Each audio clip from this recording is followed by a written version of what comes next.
Hello, lovelies.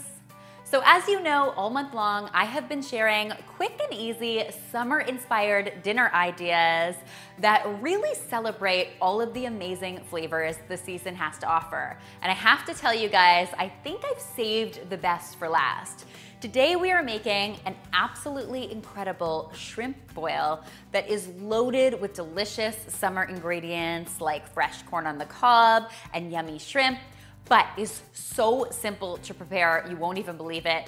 It all comes together in a single pot, which of course you guys know I love, and it is perfect for feeding a crowd. So if you're doing some entertaining, this is one recipe you might wanna consider because it is absolutely bursting with all sorts of tastiness. What's most important when making a shrimp boil like this is infusing your water with as much flavor as possible. So because everything is going to be cooking in this water, we wanna make sure that it's really well seasoned, and we're going to do that with a myriad of incredible ingredients. So I am starting here by adding some lemon to my water. So I have got some lemon, about 1.5 lemons. I've cut it into quarters and I'm just going to add it straight into the water. Now, don't get me wrong, you're not gonna be eating these lemons, but what they're going to do is infuse the water with some gorgeous lemony flavor. Perfect when you're making a seafood dish. We're also going to be adding some onion here. So I have 2 small onions that I have just cut into half, and I'm going to pop them into the water. Again, really important to remember that we are going to be removing all of these beautiful aromatics before we actually eat. So you're gonna get all the flavor, but no giant chunks of onion in your cooking. I am also going to be flavoring this up with some garlic cloves. So I have 6 garlic cloves here. I've smashed them to help release their essence, and I'm gonna get them straight into the water as well. Next, when it comes to our seasoning, we are using an absolute classic.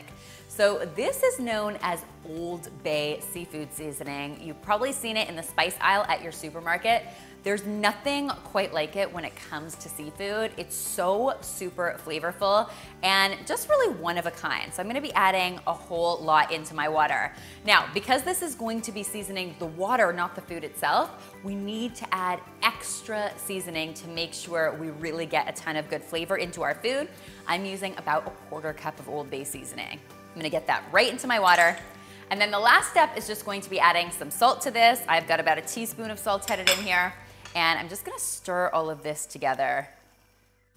At this point, now that our broth is getting nice and flavorful, it's time to add our potatoes. So the potatoes in this recipe are going to take the longest to cook, which is why I like to add them about 10 minutes before I add anything else here. And I'm just going to get them straight into the pot like so. I'm using red skin potatoes. I use baby potatoes that I just cut in half. And basically what I'm gonna do is let those boil away for the next 10 minutes until they start to become tender.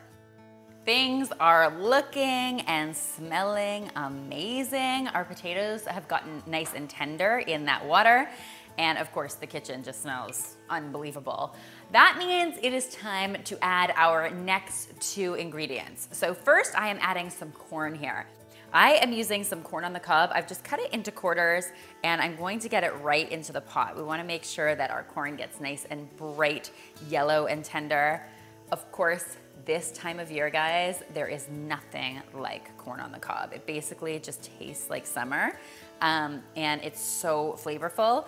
I love it too. It adds some sweetness to this very savory dish, so it's a perfect addition.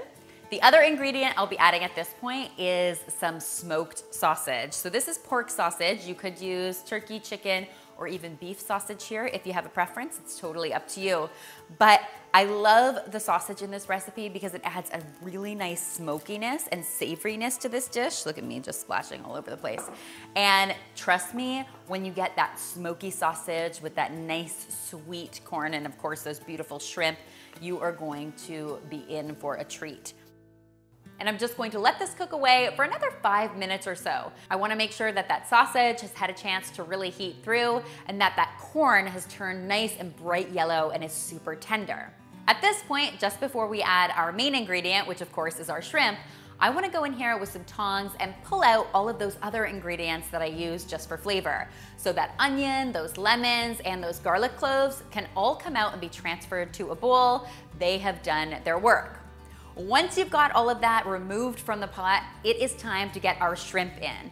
It's sort of ironic that we call this a shrimp boil because the shrimp is actually added at the very, very end and only ends up cooking for about 2 minutes or so.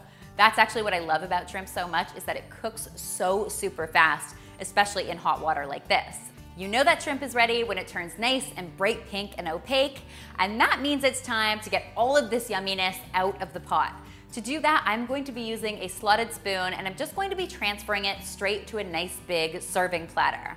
All right, lovelies, so I've got my pile of deliciousness here, and I'm gonna show you the step that I think takes it right over the top. What you'll see here is a measuring cup. It's a heat-proof measuring cup. I've got a few tablespoons of butter in the bottom of it because you know all of the things in this dish are just made better by butter. And all I'm going to do is take a little of my broth, and basically I'm just going to strain it out using a simple sieve so that it's nice and smooth. And I'm going to let that butter melt in that incredible broth. Once the butter has had a second to melt down, you guys can just go ahead and pour this amazingness all over top. You can also serve it on the side for dipping if you want to. And then the final step is just adding some fresh parsley for some beautiful green here. Guys, tell me that you are not just aching to dig into this beauty. And honestly, guys, this tastiness is ready to be devoured, and I will just tell you, it goes quick. Like I said, this is a total crowd pleaser, and I hope you guys will give this recipe a try for yourselves. It's so easy, but really, really flavorful.